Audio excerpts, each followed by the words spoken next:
오늘까지 야고 시리즈 1부를 마치도록 하겠습니다.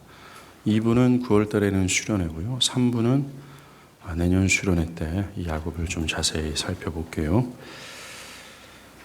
야곱은 형 에서의 장자권을 속여서 가로챘습니다. 이 사실을 안 에서는 야곱을 죽이려고 했죠. 그 사실을 안 리브가는 야곱에게 말합니다. 삼촌 라반의 집으로 도망가라. 그는 어머니 리브가의 말대로 형의 화가 몇 달 이후에는 풀릴 거라 예상을 했어요. 그리고 어머니께서 에서가 화가 풀리면 내가 사람을 보내서 돌아오게 할 테니까 빨리 가라. 그 말로 인해서 그는 아무것도 가지지 않고 집을 나왔습니다. 20년의 세월이 흐른 다음에 그가 이때를 회상하면서 이렇게 얘기해요. 내가 지팡이 하나만 가지고 요단을 건넜다라고 말합니다. 예, 맞아요. 그는 지금 광야에 지팡이 하나만 가지고 약 1000km나 떨어져 있는 하란으로 가고 있는 겁니다. 그리고 밤을 맞이하죠. 밤을 맞이했다. 뭔가 어떤 뉘앙스가 있다라는 겁니다. 막막함, 어둠, 미래에 대한 두려움, 그 모든 이 어둠의 기운이 야곱을 엄습했다라는 것이죠. 밤이 되자 그는 쉴 곳이 없어서 광야의 한복판에 돌을 베고 눕습니다. 정말 그는 광야의 외로운 거렁뱅이가 된 거예요. 브엘세바를 떠나기 전에 그는 자신이 그렇게도 원했던 형 에서의 장자권을 가로챘습니다. 그래서 자신의 미래에는 평탄대로가 놓일 거라고 예측을 했습니다. 그러나 그 예측과는 달리 그는 현재 도망자 신세가 되어 하란까지 약 1000km의 광야길을 걸어가야 되는 신세가 되어버린 거예요. 야곱이 광야의 거렁뱅이가 된 시점은 은혜를 받은 바로 직후입니다. 그 은혜가 있기 전에는 그는 부유한 족장의 막내 아들로서 순족한 인생을 살았습니다. 비록 편안함은 있을 줄 모르지만 그에게는 하나님의 약속도 없었고 하나님께서 그를 언약을 계승하는 자로서 거룩하게 만드시는 하나님의 개입하심도 없었습니다. 그는 그저 에서와 똑같이 이 땅의 명성과 번영만을 집착하는 어리석은 삶을 살았을 뿐이라는 거죠. 그러나 이제 그는 명실상부한 언약을 계승하는 자로 서 있게 된 겁니다. 이제 막 그런 놀라운 하나님의 은혜를 입은 그를 하나님은 빈털터리처럼 광야의 외로운 순례자가 되게 하시는 거예요. 어디를 의지할 수도 없고 어디서 쉴 곳도 없는 자로 만드셔서 오직 하늘의 하나님만을 의지하는 자도 하나님께서 만드셨다라는 겁니다.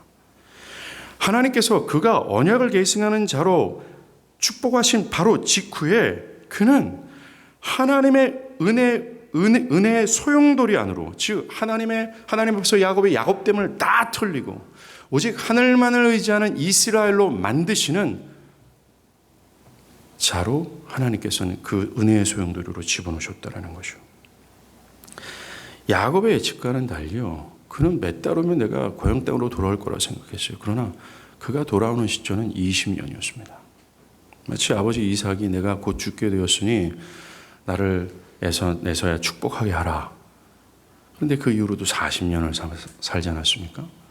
야곱도 똑같아요. 여러분들, 저와 여러분이 예측하는 우리의 미래들이 있잖아요. 우리가 예측하고 나름대로 기대하고 계획했던 모든 미래의 것들요, 하나님 앞에서 얼마나 소용없는 어리석기 짝이 없는 생각이라는 사실을 이 사건을 통해서 우리는 잠시 살펴봐야 될 필요가 있다는 겁니다. 야곱은 20년 만에 돌아올 줄 알았어요. 아니, 곧 몇 달 만에 돌아올 줄 알았습니다. 그런데 20년 동안 하란에 머물게 돼요. 27장 44절 45절을 보면 리브가가 몇 달이 지나면 에서가 화가 풀릴 거다. 그 화가 풀리면 내가 사람 보내서 다시 브엘세바 집으로 돌아오게 하겠다라고 했어요. 그런데 에서의 화가 몇 달 만에 풀리지 않습니다. 에서의 화는 20년 동안이나 지속이 되는 거죠. 20년이 지나고 야곱이 요단을 건널 때까지도 에서는 야곱을 죽이고자 하는 화가 진정이 되지 않았다는 겁니다. 모든 사람들의 예상을 빗나갔어요. 야곱의 인생 자체가요. 야곱이 가졌던 모든 인생의 플랜들이 다 무너졌다는 겁니다. 그가 그 오랫동안 하란에 살 거라 예측할 수도 없었어요. 그런데 그가 그토록 하란 땅에 20년 동안 살게 된 것, 그리고 그때서야 돌아오게 된 것, 돌아올 때도 에서의 화가 여전히 있게 된 모든 것들은 다 하나님의 섭리로 그를 다루신 하나님의 섭리였다라는 거예요. 그의 인생의 플랜을 다 산산히 부수시고 내 인생 내 뜻대로 안 되는구나 라는 사실을 절절히 깨닫게 하시고 하나님은 그를 계속해서 끌고 가셨다는 겁니다. 이것이 우리의 인생이라는 걸 여러분들 아십니까? 그가 인생 말년에 바로 앞에서 이런 얘기를 해요. 바로요, 내가 험악한 세월을 보냈습니다. 이렇게 말할 정도로 하나님은 그 세월 동안 야곱을 부수시고 꺾으시고 야곱의 야곱됨을 다 털어내시고 오직 하늘의 하나님만을 의지하는 이스라엘로 만들어버리셨어요. 하나님은 야곱을 지팡이 하나만 가지고 요단을 건너가게 하셔서 그보다 속이기를 잘하고 그보다 더 얍삽바라 더 센 놈이죠. 삼촌 라반을 만나게 하십니다. 온갖 속임수로서 라반 앞에서 고생 다 하다가 그런 와중에 삼촌보다 더 얍삽바른 방법으로 큰 거부가 되죠. 그런데 그가 다시 요단을 건널 때와 똑같이 지팡이 하나만 가지고 또 겁니다. 무슨 일이 있었어요? 형 에서가 400인의 군사를 끌고 야곱을 죽인다. 이 소식을 들은 겁니다. 그래서 그는 자신의 목숨을 부지하고자 자신의 재산과 처자식들을 때를 나눠요. 정말 야곱 아닙니까? 나는 살아도 내 아내 처자식은 죽어도 괜찮다 이거예요. 여러 때로 나눠서 에서에게 보내는 거예요. 그것을 받은 에서가 화가 풀려서 자신을 살려주기를 바랬다는 겁니다. 여전히 20년이 지났어도 그의 계책과 그의 뜻과 지혜로 살아가고자 하는 그 열망과 그 본성이 살아 역사하는 것을 볼 수가 있어요. 꺾이고 부서지고 밟히고 해도 여전히 야곱의 야곱됨은 여전히 있다는 것을 볼 수 있다는 겁니다. 그는 모든 하란에서 자기의 얍삽빠른 지혜로 모은 엄청난 재산과 그리고 많은 처자식들 이 모두 요단강 건너편으로 보내고 다시 호로를 다니신 광야의 외로운 거렁뱅이가 되어 기도합니다. 20년 전에 오늘처럼 되어버린 거예요. 이것이 그 유명한 야곱의 환도뼈가 꺾이는 야복강 기도입니다. 야곱의 모든 것이 털리는 순간이에요. 하나님 없이는 존재할 수 없고 하나님 없이는 생존할 수 없는 자신이 티끌과 같은 존재임을 깨닫고 자신의 전 존재를 다 내놓고 하나님 나 좀 살려주세요. 하나님께서 나에게 은혜를 주지 않으면 나는 도대체 살 수 없는 존재입니다. 라고 다 털리는 순간이었다는 겁니다. 바로 이때 야곱의 이름이 이스라엘로 바뀌어요. 그가 가나안 땅을 떠날 때는 야곱이었지만 다시 가나안 땅을 밟을 때는 이스라엘이 되어 돌아오게 되는 거예요. 가나안 땅을 밟을 때는 자신의 환도뼈가 꺾여 불구자의 모습으로 돌아오는 겁니다. 여러분들 환도뼈가 엉덩이 뼈예요. 이스라엘에서는 이 환도뼈를 그 개인의 생명과 전 존재를 뜻하는 겁니다. 하나님께서는 야곱을 이스라엘로 만드시기 위해서 세상의 명예와 오직 타락한 아담의 본성으로 내가 하나님이야. 난 내 뜻대로 살아갈 거야. 내 지혜대로 살아갈 거야. 내 미래는 내가 예측한 대로 굴러가야 돼 하면서 자기 집착대로 살아갔던 그 야곱을 하나님께서는 야복강에서 죽이신 거예요. 그것을 꺾으셔서 불구자가 되게 하신 겁니다. 그는 이 야복강 위로 평생토록 쩔뚝벌이가 되어버리는 거죠. 그래서 자신의 어떤 생명, 자신의 지혜, 자신의 힘을 절대로 의지하지 못하는 전적으로 하늘의 하나님만을 의지하는 이스라엘이 되어서 가나안 땅을 다시 밟게 된 거예요. 여러분들 이스라엘 사람들에게 이름은 그 사람의 존재를 뜻하는 겁니다. 다시 야곱이 20년의 세월이 지난 후 요단을 건널 때는 하나님께서 합당한 모습이 되어 다른 존재가 되어 건넜다라는 거예요. 야곱이 20년의 역경의 세월, 하나님의 은혜의 소용돌이 속에서 그는 그의 전 존재가 변화가 되어 명실상부한 아브라함의 가문, 언약을 계승하는 자로 서 있게 되는 겁니다. 언약의 계보를 잇는 자로 말이죠. 하나님이 그를 그렇게 다루신 거예요. 이스라엘로 돌아온 야곱은 다 털렸잖아요. 에섭에게 주었던 하란에서 모았던 엄청난 재산과 처자식들 다시 돌려받게 되어 가나안 땅에서 큰 거부로 살아가게 됩니다. 여러분들, 이게 아브라함과 이삭이 거부가 되는 이 방법과 똑같지 않습니까? 하나님께서 허락하신 가나안 땅으로 돌아올 때 그는 가나안 땅을 허락받을 이스라엘로 왔어요. 그런데 이 이스라엘로 건너올 때, 이스라엘이 되어 가나안 땅으로 건너올 때 그는 자기가 얍삽바른 지혜로 모았던 하란에서 모았던 엄청난 재산을 하나님은 다 뺏어가십니다. 그리고 다시 건널 때 이스라엘에게 하나님은 그가 수고하지 않는 재산을 주시는 거죠. 맞아요. 사랑하는 여러분, 우리가 저 영원한 가나안 땅을 밟기 위해서 필요한 게 뭔지 아십니까? 나와 저와 여러분의 환도뼈가 꺾여서 야곱이 이스라엘이 되어버려야 되는 거예요. 그리고 내가 가진 모든 것들을 하나님께서 다 빼앗아 가시고 하나님께서 주시는 은혜로만 주어지는 하나님의 부유함을 탁 받은 채 우리는 그 땅으로 갈 수 있다는 것을 여기서 말해주는 겁니다.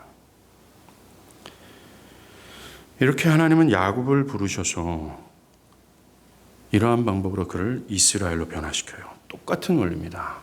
현재를 살아가는 야곱들도 동일한 방법으로 하나님 부르시고 동일한 방법으로 그들을 다루셔 진짜 이스라엘로 만들어 가세요. 하나님이 이거 뭐고 에서와 야곱처럼 오직 자기 명성과 번영만을 위해 자기의 뜻과 고집대로 세상을 사랑하던 그 야곱들, 자격 없는 야곱들을 광야의 외로운 순례자가 되게 하셔서 그들의 환도뼈, 자신을 하나님으로 주장하는 옛 본성과 아집과 자아를 산산히 부수시는 거죠. 그래서 그들이 가지고 있는 모든 것들을 다 빼앗으신 후에 그들이 하늘의 은혜가 없이는 존재할 수 없고 하나님의 은혜가 없이는 생존할 수 없다는 사실을 절절히 깨달은, 그래서 오직 하늘의 하나님만을 목도하며 하나님의 뜻대로 살아가며 하나님만을 오매물망 살아가는 이스라엘로 변화시키는 거예요. 그 은혜의 하나님을 알도록, 은혜의 하나님이 온 우주에서 가장 타고난 산성이시고 오직 의지할 만한 곳이라는 사실을 처절히 깨닫도록 그들의 인생 전반을 끌고 가시는 거예요. 인생 전반을 10년이든 20년이든 30년이든 그렇게 팔팔하게 살아있던 야곱을 자근자근 밟으시고 그에게 있던 내면에 있는 모든 것들을 다 빼앗으셔서 저 천국, 그 영원한 천국, 그 합당한 하나님 앞에서 영원토록 예배할 수 있는 예배자로 자격 있도록 갖추시는 거죠. 이게 하나님께서 야곱들을 끌고 가시는 인생이라는 거예요. 정말 광야 같은 이 세상을 통각해 하시면서 하나님은 목이 곧은 우리의 목을 베어주시고 저 영원한 것을 더욱 소중히 여기게 되며 이 세상이 정말 덧없는 것임을 깨닫게 된다는 겁니다. 정말로 하나님은 우리의 인생 전반을 통해서 우리가 저 하늘에 설 수 있는 자격을 갖춘 자로 만드시는 거예요.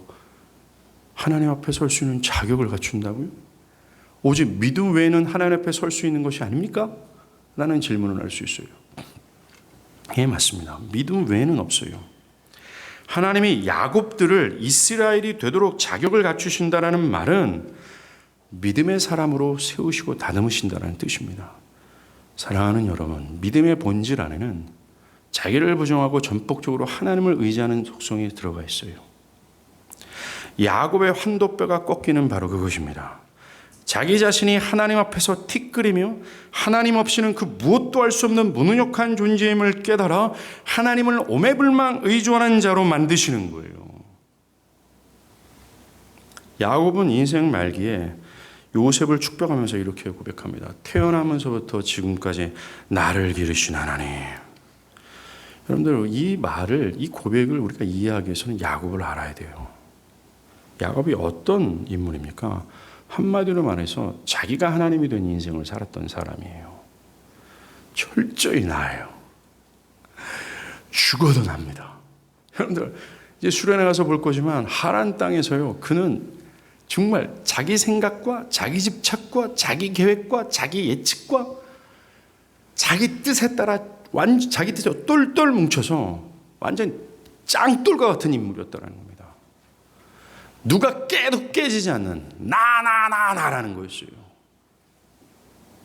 그런데 인생 전반을 통해서 짱돌과 같은 야곱을 산산히 부셨던 그 하나님의 은혜가 임했던 그 야곱이 지금 고백하는 겁니다.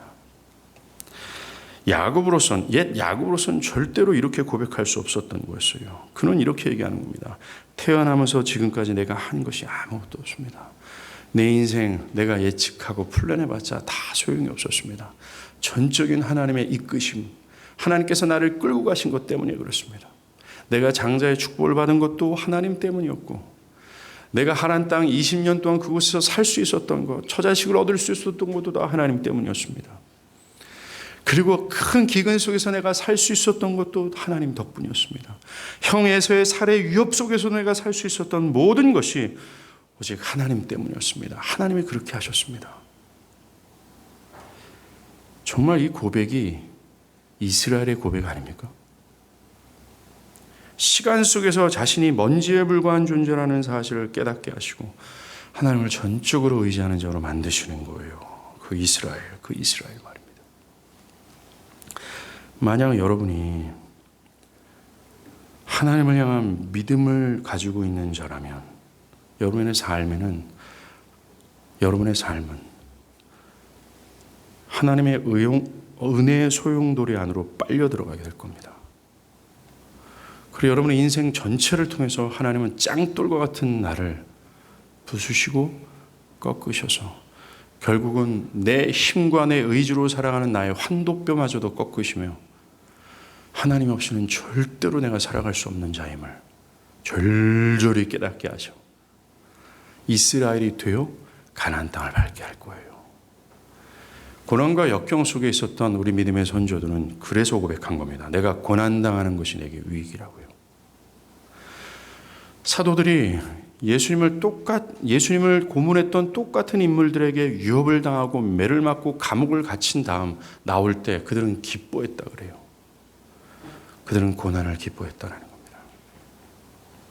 이 고난 속에서 하나님이 다시 나를 저 영원한 천국에 설 수 있는 자격을 갖춰주시는구나 라는 것 때문에 말이죠. 오늘 본문에 나오는 야곱은 하나님의 은혜의 소용돌이 안으로 탁 빨려 들어가는 바로 그 시작점에 있습니다. 이때 하나님은 그에게 나타나셔서 영원하고 확고부동한 약속을 주세요. 이 약속이 야곱들이 하나님의 다루심을 당하는 기간 동안 그들의 인생이 이 역경 속에 슬퍼하는 것이 아니라 반대로 활기차게 만들고 이 약속이 어떤 역경에서도 담대하게 하며 영원한 기쁨을 잃어버리지 않도록 하는 거예요. 그거 볼게요.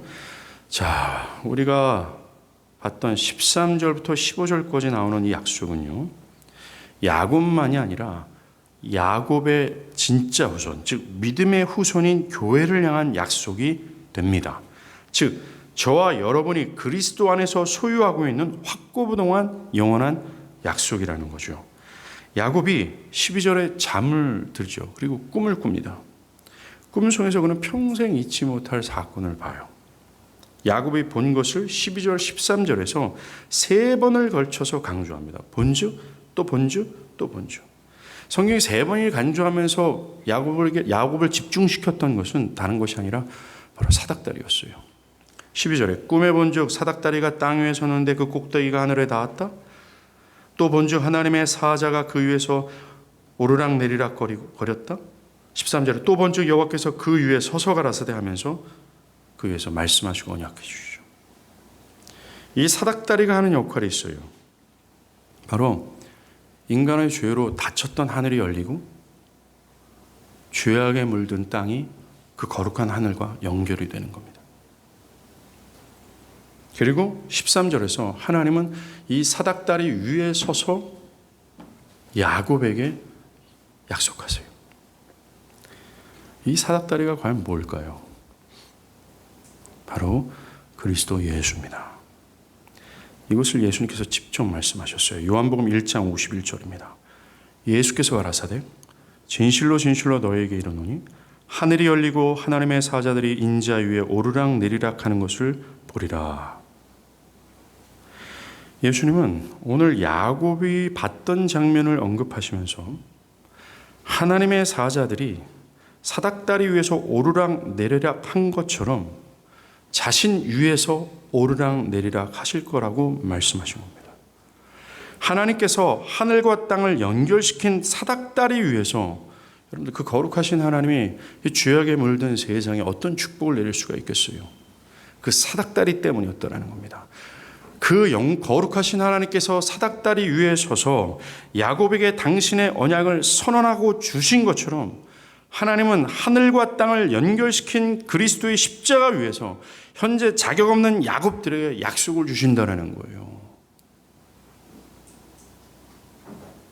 이것이 강조하는 것은 이 약속은 오로지 그리스도를 통해 얻어지는 복임을 말해줍니다. 여러분들 13절과 14절 모두는 아브라함이 하나님께 받은 약속이었어요. 특별히 14절이죠. 땅의 모든 족속이 너와 네 자손으로 말미암아 복을 받으리라가 이 약속의 핵심입니다.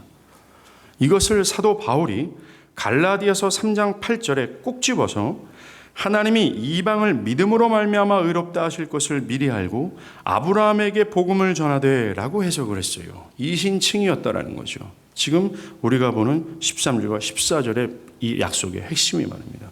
이게 뭐예요? 스스로의 힘으로는 절대로 그리스도의 구원을 얻을 수 없는 애 못 낳는 자격 없는 모든 인류들이, 하나님 앞에서 자격 없는 모든 야곱들이 하나님이 요구하시는 마음으로나 행위로나 하나님이 요구하시는 모든 명령을 완벽하게 지켜내어 얻는 의, 그게 의가 있어야 구원을 받거든요. 이것이 절대로 불가능했던 야곱들이 오직 예수를 믿음으로 말미암아 의롭다함을 받는 그 약속을 아브라함에게 하셨고, 그 아브라함에게 주신 그 약속을 오늘 야곱에게도 주시는 겁니다. 이 말이 뭡니까? 야곱아, 이제 내가 너를 사랑하는 건 너가 내가 명령한 모든 것을 마음으로나 행위로나 다 지켰기 때문에 내가 너를 택하고 사랑한 게 아니야. 내가 너를 사랑하고 택한 것은 바로 이 사닥다리 때문에 그러는 거야. 그 내가 약속하는 것을 네가 믿음으로 말미암아 미래에 오게 될 그리스도가 너를 위해 죄사함의 공로, 너를 위한 모든 율법을 충족시킨 그 의 때문에 내가 너를 택하고 사랑하는 거야 라는 거예요. 하나님께서 야곱에게 아브라함에게 주셨던 똑같은 약속을 주신다는 것은 야곱이 믿음으로 말미암아 의롭다함을 얻었다라는 거예요. 예, 맞습니다. 광야의 외로운 거렁뱅이였던 야곱, 그는 다른 모든 것이 다 틀렸지만 온 우주에서 가장 가치 있고 복된 하나님을 지금 얻는 순간이었어요. 이 부패하고 부정한 내가 어찌 그 거룩하신 하나님께 나아갈 수 있을까 했던 야곱인데, 그 사닥다리 때문에 그는 그 거룩하신 하나님 앞에 나아갈 수 있게 되는 겁니다. 한마디로 야곱은 이 순간 천하를 소유하게 되는 거죠. 정말 야곱은 온 우주에서 하나님 보시기에 가장 아름답고 가장 선하고 가장 의로운 자로 서 있게 된 거예요.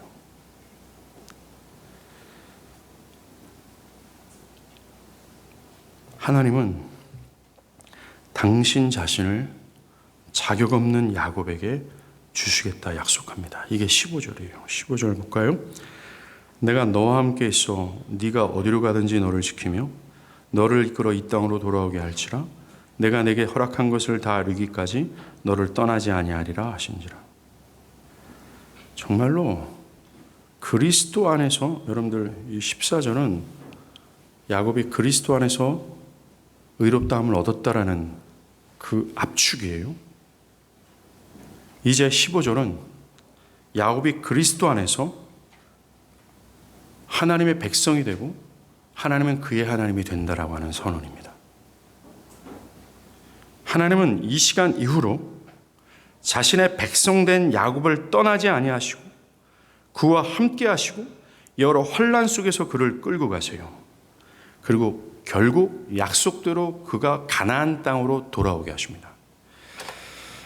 사실 야곱이 진짜 가나안 땅에 서게 되는 것은요, 20년 후에 돌아오지만 결국 야곱의 말년에 어디로 갑니까? 기근 때문에 요셉의 인도로 애굽으로 가게 되죠. 야곱이 말년에 요셉을 따라 애굽에 내려가서 죽습니다. 그가 죽는 순간에 아들들에게 이렇게 유언해요. 나를 햇사람 에브론의 밭에 있는 막벨라 굴에 장사하라 라고요. 여러분들, 막벨라 굴이 뭡니까? 아브라함이요, 가나안 땅에 머물고 있을 때, 원래 가나안 땅은, 팔레스타인 땅은요, 이방인들에게 땅을 팔거나 또 사거나 할 수가 없습니다. 근데 하나님께서는 가나안 땅을 아브라함에게 주시겠다 약속하셨잖아요.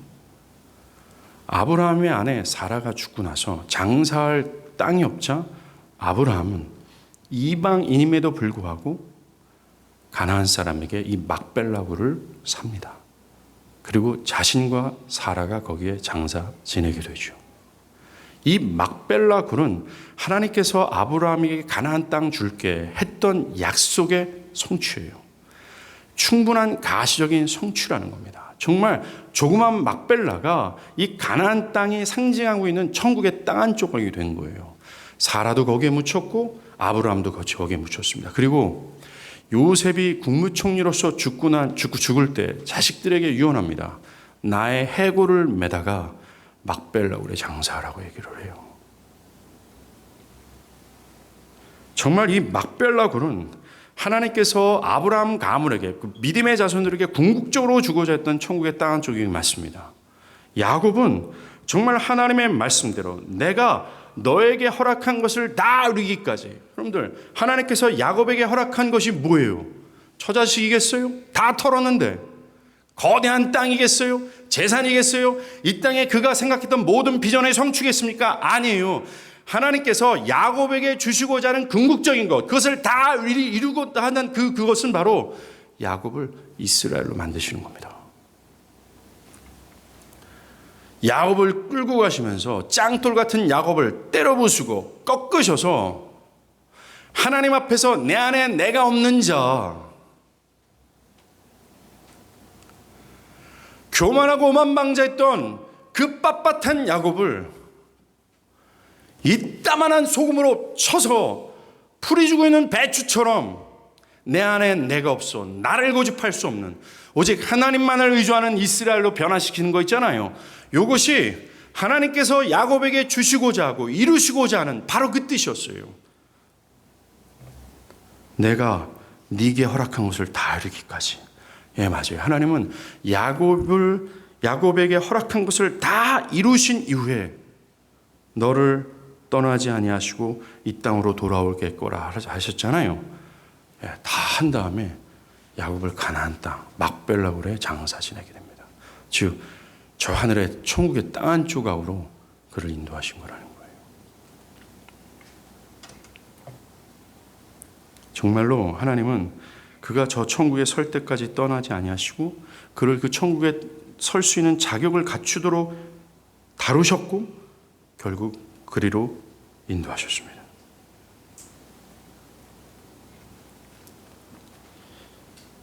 이 약속은 그리스도 안에 있는 자들의 것이에요. 즉 저와 여러분이 그리스도의 피로 구속을 받은 교회라면 하나님께서 야곱에게 내가 너에게 허락한 것을 다 이루기까지 너를 떠나지 않을 거야. 너와 함께 할 거야. 그리고 내가 다시 이 땅으로 너를 돌아오게 할 거야.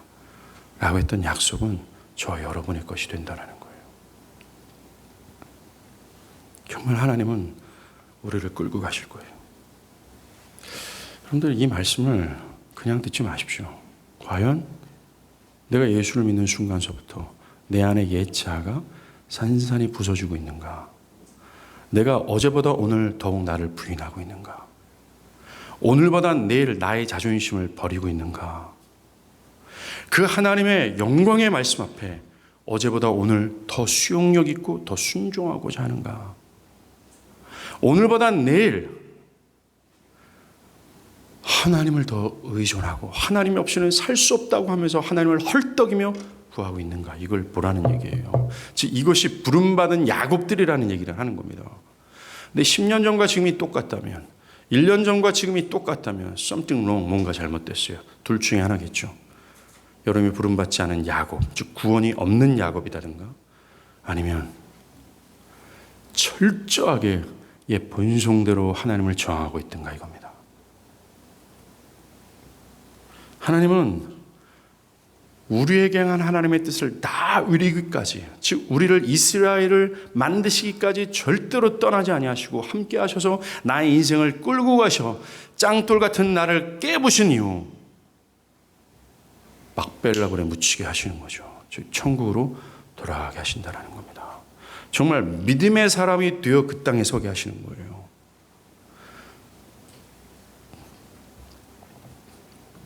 정말 하나님께서 함께 하신다, 내가 너를 떠나지 않는다, 이 말은요 또 다르게 적용하면 이겁니다. 모든 사람들이 나의 곁을 떠나고 쓸쓸한 인생의 밤을 맞이하는 순간에도 하나님은 나의 곁에 계신다는 거예요. 지금 야곱이 다 털렸거든요. 외로운 밤 혼자 있습니다. 근데 그는 경험적으로 깨달아요. 하나님이 나와 함께 하신다는 것. 잘 연애하다가 남자친구 여자친구랑 헤어진 다음에 쓸쓸한 밤을 맞이하는 여러분들이 있다면 그때 깨닫게 될 거예요. 하나님밖에 없구나라고요. 자식들에게 배반당하고 결혼한 남편과 아내에게 속았다라고 깨닫는 그 순간 여러분들의 곁에 있는 자는 하나님밖에 없다라는 걸 절절히 깨닫게 될 겁니다. 인생의 쓰리라린 실패의 잔을 마실 때 하나님밖에 없구나, 야곱들은 알게 되고 또 알게 되는 거죠. 하나님은 기필코 나를 떠나지 아니하시고 저 하늘의 가나안에 설 때까지 끌고 가셔서 나를 세우게 될 거예요. 정말 이게 은혜 아닙니까? 여러분들 제가 14절과 15절을 쭉 보면서 묵상하고 탁 떠오른 게 이거예요. 이건 말이 안 된다는 겁니다. 이거예요. 여러분 14절 그리스도의 은혜로 말미암아 의롭게 됨을 됐어요. 야곱이. 이것도 굉장한데 15절을 보면요. 내가 너와 함께 하겠다. 어떻게 그 거룩하신 하나님께서 야곱과 같이 돼요. 같이 있어요. 이것도 말이 안 돼요. 어디로 가든지 너를 지킨다. 이거 정말 은혜 아닙니까? 이 땅으로 돌아오게 할 것이다. 왜 야곱에게 왜 그 땅을 줘야 돼요? 야곱이 한 곳이 아니고 또 부정하고 부패한 그에게 왜 하나님은 그 영원하신 천국의 땅 한쪽을 왜 줘야 되냔 말이에요. 다 이루기까지 너를 떠나지 않겠다. 야곱의 인생을 보면요, 언제든지 하나님은 야곱을 버릴 수 있는 찬스가 굉장히 많았습니다. 인간적인 견주로 봤을 때도 야곱은 버림받아야 돼, 맞다. 버림받는 게 맞다. 여러분들이 생각하는 공이 있잖아요. 저스트, 의의가 뭐예요? 나쁜 죄를 졌으면 그 나쁜 놈 죄를 진 만큼 벌을 받아야 되는 것 아닙니까? 여러분들도 마찬가지예요. 내게 손해를 끼친 사람에게 그 어떻게 하든지 그 손해를 마무리하고자 살아가고자 하잖아요. 여러분들이 생각하는 그 공의가 그거잖아요. 우리보다 훨씬 공의로우신 하나님인데 인간적인 견지에서 야곱을 버려야 마땅한 그 순간에 하나님 떠나지 않아요. 왜요? 몰라요. 저는 15절을 읽을 때, 묵상할 때 이게 말이 안 되는 겁니다. 야곱을 아는 상태에서 보니까요. 의문, 왜 하나님이 야곱을 축복하시지? 심지어 왜 지금도 그리스도 안에는 야곱을 축복하시고 사랑하시지? 그 여러분들 이유를 압니까? 만약에 여러분들이 그리스도를 믿으니까 그 계약관계대로 하는 거예요. 만약에 그렇게 생각한다면 여러분과 하나님은 계약관계예요. 그죠? 하나님과 아버지, 하나님과 아들의 관계가 아니라는 겁니다. 그리스도께서 구속하신 이 구속의 이야기는 그렇게 냉소적이고 무심하고 그런 계약관계처럼 그런 냉정한 것이 아니라는 거예요. 그분이 다 줬단 말입니다. 왜? 몰라요. 왜 정말로 이 쓸데없는 자를 사랑하시는지 정말 그 은혜의 하나님이라는 거예요. 야곱은 이 베델이죠. 이 베델에서 그 은혜의 하나님을 경험한 거예요. 자, 이제 그 은혜의 하나님을 경험한 자에게 나타나는 열매가 있습니다. 첫 번째가 뭔지 아십니까? 하나님에 대한 새로운 감각과 지식을 갖게 돼요. 야곱이 잠에서 깹니다. 이 아침은 좀 다른 때와 달라요. 전날 밤에는 미래에 대한 두려움으로 휩싸였었는데 이제는 기대와 담대함으로 맞이하는 아침이 됩니다. 왜요? 아브라함의 약속을 받은 것 때문에 그래요. 구체적으로는 그리스도를 믿음으로 의롭다함을 받았던 것과 자격 없는 자와 함께 하시는 그 은혜 하나님을 보고 맛본 자가 됐다는 겁니다. 자, 이제 이걸 나한테 적용해야 돼요. 내가 야곱처럼 그리스도를 믿음으로 말미암아 의롭다함을 받았다라고 하는 이 거룩한 구원에 들어갔다면, 그리고 자격 없는 나와 하나님이 함께 하시고 나를 떠나지 않은 그 은혜 하나님을 보고 맛본 자라면 이제 야곱에게 나타나는 현상이 나에게도 나타나야 된다는 겁니다. 이것을 맛본 야곱이 16절에 그렇게 얘기합니다. 여호와께서 과연 여기 계시거늘 내가 알지 못했다. 쉬운 말로 번역하면요, 정말로 하나님이 이곳에 있는데 내가 지금껏 그 하나님을 몰랐구나라는 겁니다. 예, 맞아요. 야곱은 은혜의 하나님을 맛본 이후 전과 다른 영적인 지각을 갖게 된 겁니다. 야곱은 지금 과거에 없었던 하나님에 대한 새로운 영적인 지각이 생겨난 거예요. 그가 말하는 내가 알지 못했다라는 말에서 안다라는 히브리 말이 야다예요.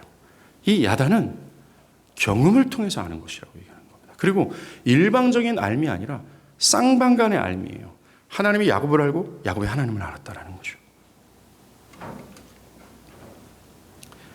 과거의 야곱은 부모님에게 하나님에 대한 이야기를 들었어요. 심지어 할아버지 아브라함에게도 하나님이 정말 선하다라는 것을 주구장창 들으면서 컸습니다. 그러나 그것은 진정으로 하나님을 아는 것이 아니었어요. 잠에서 깬 야곱이 이제서야 내가 하나님을 알았다. 진정한 알, 이게 지식입니다. 우리도 잠에서 깨어야 돼요. 하나님의 역사로 말미암아 하나님을 아는 새로운 감각과 지식을 갖는 은혜가 필요해요. 지금까지 여러 차례 주워들었던 하나님이 아니라 부모님에 떠밀려서 억지로 교회에 앉아 있어서 또 교회 안 가면 번개 맞을 것 같고 내 사업에 지장이 있을 거라는 찝찝함 때문에 교회에 앉아서 그냥 주워들었던 하나님이 아니라 정말 야다, 즉 경험적인 알을 통해서 필요한 그 은혜가 필요한 거예요. 그 전에 가지고 있던 하나님에 대한 지식과 감각과는 전혀 다른 새로운 감각과 지식이 필요하다는 겁니다.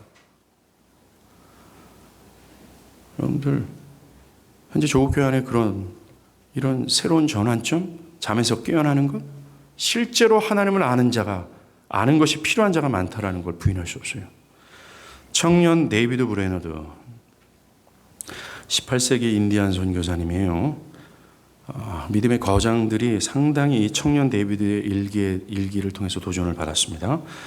그가 자신의 죄성과 무지함을 깨닫고 깊은 절망에 잠을 자고 있을 때입니다. 즉 야곱이 광야에 외로운 거렁뱅이가 된 거나 같은 상황이죠. 뭔가 하나님의 은혜의 작용이 있었던 거예요. 이런 상태, 죄의 절망 속에 있었던 그는 금요일 아침마다 다음 주일의 저녁까지 계속되었다. 언급한 대로 무력하고 망연자실에 있던 자신을 발견하여 한적한 장소를 또 산보하고 있을 때였다. 비록 이 번역이 이상해서 그렇습니다. 비록 침통한 우울에서 벗어나지 못하였지만 여기서 기도를 해보려고 애썼다. 그러나 기도나 어떤 일도 하고 싶은 마음이 들지 않았다. 하나님의 영이 아주 나를 떠나버리셨다고 생각했다. 그렇지만 아직 절망적 상태에 빠져 있지는 않았다. 단지 천하의 나를 행복하게 해줄 수 있는 것은 아무것도 없다는 것 같아 여전히 울적했던 것이다.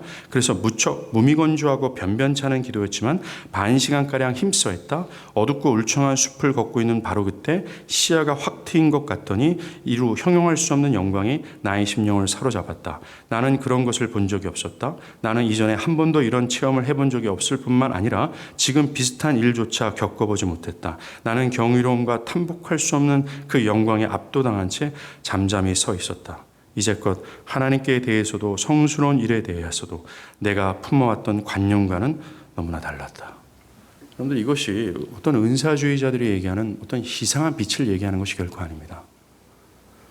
죄의 절망 가운데 어찌하면 내가 구원을 받을 수 있을까 외쳤던 이 데이비드 브레이너도 이게 10대였거든요. 고등학생 때였다는 겁니다. 그 와중에서 그는 야곱이 받던 사닥다리를 본 거예요. 그리스도를 믿음으로 의롭다함을 얻어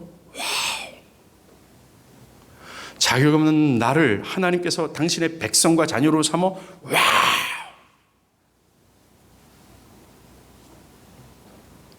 즉 우리가 아는 이 복음을 경험을 통해 알아 이제 새로운 감각과 지각으로 하나님을 향하게 된 거예요. 이게 데이비드 브레이너였다는 겁니다. 여러분들, 브레이너도 야곱도 영적인 광야에서 깨어났어요. 그는 예전과는 다른 하나님에 대한 감각과 지각이 생겨났다고 말합니다. 야곱처럼 내가 지금까지 하나님을 진짜 알지 못했었구나, 이거였어요. 20세기 초반 평양 장대원 교회를 목회했던 길선주 목사님이 있어요. 이분이 친구가 건네준 철로역정 책을 읽고 자신의 죄로 인해 큰 고통과 슬픔에 빠집니다. 여러분들, 그가 책을 딱 받아볼 때 그는 도교에 능한 자였어요. 특별히 전기에서 보면 변신술에 능했다라고 얘기하는 겁니다. 그것도 변신술은 내일 김 씨가 500냥을 가지고 너한테 올 거야 하면 그 예언이 딱 맞아 떨어질 때요. 신들린 사람 같은 사람, 전혀 하나님과는 무관했던 야곱이었는데 대구에 살던 친구가 이 철로역정, 그에게 복음을 전하려고 찾아온 거예요. 복음을 전하고 말을 안 들었지 않았습니까? 안 들을 때 뭐라고 얘기했어요? 대구에 사는 친구가, 헤이 선주, 자네와 너는 앞으로 영원히 보지 못할 것이네. 벌써 이 믿음의 선조들은 이 복음 전도하는 게 스케일이 달라요. 그들은 이 영혼을 보면서 얘기하는 겁니다. 영혼토는 못 볼 거죠, 당연히. 그러면서 철로역정 책을 두고 갔답니다. 하나님의 은혜죠. 그걸 받고 밤새도록 그는 자신의 죄 때문에 울었고, 동이 틀 때 하나님이 나 같은 자를 사랑하는 것 때문에 울었다라고 얘기를 해요. 정말 동서고금을 막론하고 사람이 잠에서 깨어나는 것은 동일해요. 하나님의 말씀을 통해 자신의 죄성에 대해 망연자실에 빠지는 겁니다. 야곱이 광야에서 외로운 거렁뱅이가 된 것처럼 암담함과 두려움 가운데 있는 것처럼 말이죠. 그들은 야곱처럼 누구도 자신을 도울 수 없다는 걸 깨닫는 거죠. 그 무엇도 나를 기쁘게 하지 못한다는 것을 깨닫게 되는 거예요. 그래서 저절이 하나님이 없으면 안 되는구나. 나는 이스라엘이 되기를 갈망했다는 겁니다. 그런 자들에게 하나님은 야곱의 사닥다리를 주시는 거죠. 믿음으로 의롭다함을 받는 것, 하나님이 자격 없는 자와 함께 하신다는 것. 우리가 너무나, 여러분들 이 내용은 교회 1년 만나도 알거든요. 모르는 사람이 어디 있습니까? 다 알죠. 대부분 잠에서 깨어나지 않았다는 거예요. 이것이 얼마나 경이로운지. 이 은혜의 하나님을 아는 것이 나의 삶을 뒤집는 개혁이 뒤따를 수밖에 없는 엄청난 사건임을 모르는 거죠. 정말 잠에서 깨어난 사람들은 일생의 큰 전환점을 가질 수밖에 없었다는 겁니다. 우리에게도 이 전환점이 필요해죠. 지식적이고 종교적이었던 나의 신앙의 전환점이 필요해요. 하나님에 대한 새로운 인식과 지식이, 그것에 눈을 뜨는 일이 필요합니다. 예전과는 다른 아침, 예전과는 다른 세상을 맛보는 은혜가 필요해요. 만약 여러분이 지금껏 생각한 대로 생각하고 있고 지금껏 살아오는 방식대로 살아가고 있다면 전환점이 필요하다는 걸 압니까? 자신에게 어떤 것도 기쁨이 될 수 없다, 이것을 깨닫지 못했다면 전환점이 필요해요. 잠에서 깨어나야 된다는 겁니다. 여전히 옛 야곱처럼 나를 중심으로 삼고 조금만 자존심 건드리면 바르르 떨고 내 고집 피우면서 나 주장하면서 살아가고 있다면 눈을 떠야 되는 거예요. 즉 구원받아야 된다는 얘기를 하는 겁니다. 안 그러면 골로 갑니다. 절대로 저 영원한 천국의 땅 한 조각 발도 못 디디게 될 거예요.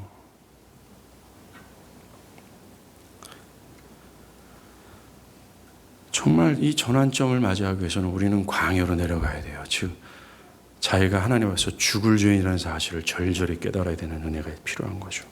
자, 두 번째, 그 은혜의 하나님을 맛본 사람들에게 뒤따르는 것은요, 인간이 가져야 될 마땅한 두려움을 갖게 됩니다. 여러분들, 야곱은요 참된 두려움을 갖게 돼요. 이 두려움은 에서가 나를 죽이겠다 할 때 나타나는 두려움이 아니었습니다. 야곱이 느끼는 두려움은 모든 인간이 느껴야 될 가장 합당한 두려움을 느끼는 거죠. 그 두려움이 뭡니까? 하나님이 실제하는 것 때문에 느끼는 두려움이에요. 하나님이 정말 거룩하시고 크시다는 사실을 깨달은 자가 느끼는 두려움입니다. 사랑하는 여러분, 잠에서 깨어나지 않는 사람들 대부분은 하나님을 모르기에 하나님을 두려워하지 않습니다. 하나님이 무소부지하다는 건 교회 한 1년 다니면 다 알거든요. 홀로 있을 때 하나님을 두려워하지 않죠. 하나님을 의식하지 않는다는 겁니다. 굉장히 오만방자하죠. 야곱은 지금까지 형 에서를 두려워했고 자기가 장자의 축복을 받지 못하면 어떡하나 이것 때문에 두려워했어요. 그런데 이제는 새로운 두려움을 갖게 됩니다. 이제는 두려워할 필요 없는 것을 두려워하지 않고 진짜도 두려워해야 될 것을 두려워하기 시작하는 거죠. 바로 하나님입니다. 우리가 만약에 잠에서 깨어난다면 진정한 두려움에 사로잡히게 될 거예요. 그래서 두려워할 필요 없는 것을 두려워하지 않고 마땅히 두려워해야 될 하나님을 두려워하게 될 겁니다. 일반적인 사람들이 두려워하는 것이 뭡니까? 목숨을 위하여서 무엇을 먹을까? 무엇을 마실까? 몸을 위해 무엇을 입을까? 이거 아닙니까? 또 사랑하는 사람이 나의 곁을 떠나가면 어떡할까라는 두려움 아니에요? 내가 가지고 있는 재물이 사라지면 어떻게 할까라는 두려움 아닙니까? 미래에 대한 막연한 두려움 아니에요? 그런데 하나님에 대한 새로운 지각과 감각이 생기면 그런 것들을 두려워하지 않고 진짜로 두려워야 될 하나님 아버지를 두려워하게 되는 거죠. 그래서 히브리서 11장 38절에서 믿음의 사람들을 뭘로 표현해요? 이런 사람은 세상이 감당치 못한다라고 말합니다. 세상이 감당할 수 없는 사람이라는 거예요. 왜요? 그들은 모든 사람이 두려워하는 것을 두려워하지 않기 때문에 그렇습니다. 예수님도 마태복음 10장에서 몸은 죽여도 영혼은 능히 죽이지 못하는 자들을 두려워하지 말고 오직 몸과 영혼을 지옥에 멸하실 수 있는 일을 두려워하라고 하지 않습니까? 예, 맞아요. 우리가 하나님에 대한 새로운 지식, 그 은혜의 하나님을 아는 새로운 감각을 가지게 된다면 우리는 하나님이 실제하는구나 라는 것을 의식하게 됩니다. 24시간 365일 하나님은 무소부지하셔서 바로 나의 곁에 계신다라는 사실로 인해 그 하나님의 두려움을 가지고 나의 삶에 무언가 바뀌기 시작하죠. 그 오만방자한 태도를 버리는 겁니다. 그리고 하나님을 두려워함으로 하나님의 뜻에 복종하죠. 마지막으로 세 번째, 그 은혜의 하나님을 알게 되는 자는요, 자신을 기꺼이 십자가 아래 묻어버리기를 원합니다. 자, 야곱이요, 18절에 일찍 일어나서 이 돌베개 있잖아요. 그 돌을 제단 삼아 거기다 기름을 붓고 예배를 드렸다라는 겁니다. 즉, 새롭게 된 야곱은요, 지금 이 베델에서 자신의 옛 성향과 성품과 의지했던 모든 것, 삶의 모든 스타일을 여기 베델에 연소시키길 바랬어요. 우리가 하나님의 은혜로 은혜의 하나님을 알고 새로운 감각과 지각을 갖게 된다면 우리는 기꺼이 야곱처럼 십자가 아래 자신의 전 존재를 묻어버리기를 원할 겁니다. 옛 성품, 옛 자아, 지긋지긋한 내 고집, 나를 주장하고 내가 하나님이라고 주장했던 그 오만방자한 모든 태도를 십자가 그리스도와 연합하여 주고 거기에 묻혀버리기를 기꺼이 바란다는 거예요. 여러분이 야곱의 은혜 하나님을 만난 이후에 이런 모습이 보였던 것처럼 여러분들도 은혜 하나님을 만나 이런 모습이 있습니까? 자, 야곱이 베델이라고 부르죠. 그 다음에 여기서 하나님께 서원을 합니다. 근데 서원의 내용을 들어보면요, 이 서원이 아니라 협상에 가까워요. 만약 하나님이 나로 평안히 집에 돌아오게 하면 하나님이 나의 하나님이 되셔서 내가 이곳에 전을 세우고 11조를 드리겠습니다. 조건을 제시하고 있어요. 여러분들이 아직까지 야곱이 두 마음을 품었다라는 거, 아직까지 은혜가 필요하다, 아직까지 변화가 필요한 존재라는 것을 이걸 통해서 알 수 있습니다. 정말 계속해서 야곱은 하나님을 만날 필요가 있어요. 결국 하나님은 이번만이 아닙니다. 따라다니면서 그와 인카운터링, 충돌하시잖아요. 야복강에서는 그를 들었다 놔요. 디나 사건 통해서 들었다 놉니다. 가나안 땅의 기근 사건을 통해서 들었다 놉니다. 계속 털어요. 이게 야곱이라면, 야곱의 야곱됨이 있으면 계속 하나님의 인생 따라면서 털어요. 털어. 저도 지금 계속 털리고 있는 겁니다. 저를 지금 저의 모습으로 보지 마십시오. 미래의 모습은 따로 있습니다. 나이 어린 청년들이 있다면 여러분들은 계속 털릴 겁니다. 아이고 어떡하나. 그게 은혜라는 걸 꼭 아십시오. 그리고 결국 야곱을 이스라엘로 세우세요. 우리도 마찬가지입니다. 우리가 하나님에 대한 새로운 감각, 지각을 가졌다 할지라도 정말 은혜의 하나님을 알아 하나님을 두려워하는 마음이 생기고 또한 나의 모든 것을 십자가 아래 묻어버리고자 하는 이 성향이 생겼다 할지라도 우리는 여전히 변화가 필요해요. 야곱은 앞으로 인생 변화 받던 요 시점보다 더 길게 살거든요. 여러분들이 은혜를 깨닫는 그 시점보다 더 긴 인생 동안 하나님의 은혜가 필요한 거예요.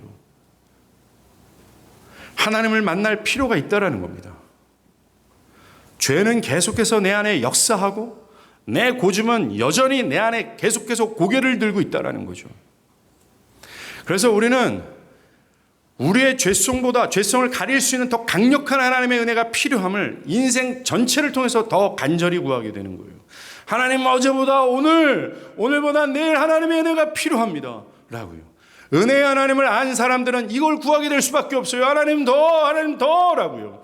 하나님 은혜가 더 필요합니다. 하나님 은혜가 더 필요해요. 가짜들은 반대죠. 지난주에 조나단 에드워드가 위선자는 어떻다 그랬어요. 위선과 같다 그랬잖아요. 그들의 빛은 잠깐이라고 얘기하지 않습니까? 근데 진짜 신자는 저 하늘에 고정되어 있는 별과 같다라고 얘기했잖아요. 똑같아요. 위선자들은 잠시 하나님의 은혜를 부르짖고 그만이라는 거예요. 난 됐다, 나는 섰다 이렇게 얘기합니다. 사도 바울이 뭐라 그래요? 섰다고 생각하면 그건 착각이야 라고 얘기하잖아요. 우리는 진짜 야곱들 있지 않습니까? 그들은 나를 너무 잘 알기 때문에 하나님의 은혜를 구하고 또 구하는 인생을 살아가게 되는 거예요. 그런데 이런 미련한 야곱, 은혜 엄청나게 줬는데 하나님 앞에서 협상하고 앉아있는 야곱을 하나님 떠나지 아니하시고 사랑하신다는 거예요. 지금의 야곱들에게도 하나님은 여전히 사랑을 베푸시고 계신다는 사실입니다. 바랍니다.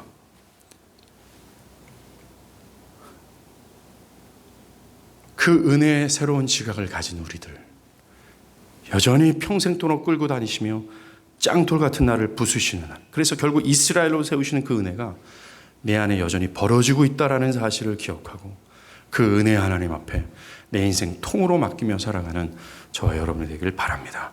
기도하겠습니다. 이 시간